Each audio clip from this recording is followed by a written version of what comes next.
Kabáty, plášte, košele na mieru. Teraz to môžem dať akurát do zberu.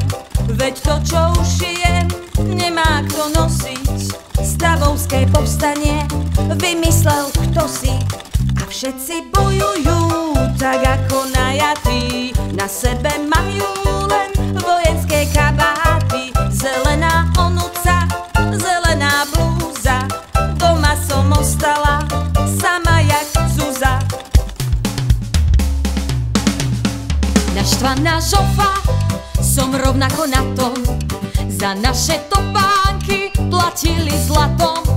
Každý ich nosil rád, nik sa nezlostil.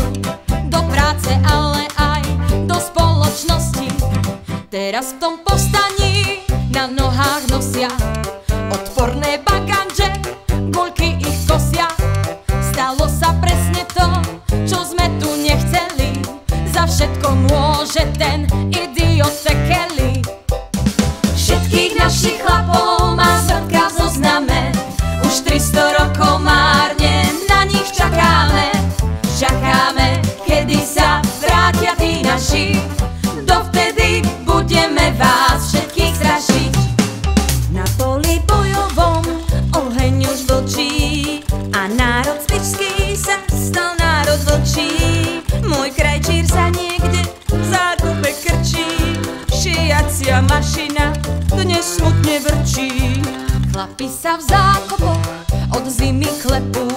Pri každom výstrele klesnú do drepu. Potom od hrôzy sa im srdcia trepú. Skáču tam ako